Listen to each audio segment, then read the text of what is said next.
পৃথিবীতে এমন কোনো দেশ আছে যেখানে 10 বছরে 7 জন প্রধানমন্ত্রী হয়? হ্যাঁ, ঠিকই শুনেছেন। এমন একটি দেশ যুক্তরাজ্য। মাত্র 2 বছরের মাথায় কিয়ার স্টারমারের পদত্যাগের পর যুক্তরাজ্যের নতুন প্রধানমন্ত্রী হয়েছেন অ্যান্ডি বার্নহাম। আর এর মাধ্যমে গত 10 বছরে দেশটি পেল 7ম প্রধানমন্ত্রী। শুধু 2022 সালেই দেশটি দেখেছে 3 জন প্রধানমন্ত্রী। গত 10 বছরে একজন প্রধানমন্ত্রীর গড় মেয়াদ দাঁড়িয়েছে 1.5 বছরেরও কম। 2016 সাল থেকে এখন পর্যন্ত যুক্তরাজ্যে প্রধানমন্ত্রী হয়েছেন 7 জন। কিন্তু প্রশ্ন হলো, যুক্তরাজ্যে এত ঘন ঘন প্রধানমন্ত্রী বদলাচ্ছে কেন? এর প্রথম কারণ, যুক্তরাজ্যে প্রধানমন্ত্রী বদল মানেই নির্বাচন নয়, সংসদে সংখ্যাগরিষ্ঠ দলের নেতৃত্ব বদলালেই দেশের সরকার প্রধানও বদলে যেতে পারে। এছাড়া যুক্তরাজ্যের রাজনৈতিক ব্যবস্থা, যেখানে জনগণ সরাসরি প্রধানমন্ত্রীকে নয়, সংসদ সদস্যদের নির্বাচিত করে।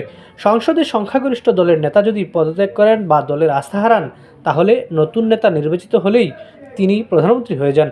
এজন্য নতুন সাধারণ নির্বাচনের প্রয়োজন হয় না। এছাড়া 2016 সালের গণভোটে ইউরোপীয় ইউনিয়ন থেকে যুক্তরাজ্য বেরিয়ে যাওয়ার পর ঘন ঘন প্রধানমন্ত্রী বদলের এই তৎপরতা বেড়েছে। এখন দেখার বিষয়, নতুন প্রধানমন্ত্রী অ্যান্ডি বার্নহাম কি দেশটিতে রাজনৈতিক স্থিতিশীলতা ফিরিয়ে আনতে পারবেন, নাকি যুক্তরাজ্যে প্রধানমন্ত্রী পরিবর্তনের এই ধারা আরও দীর্ঘ হবে?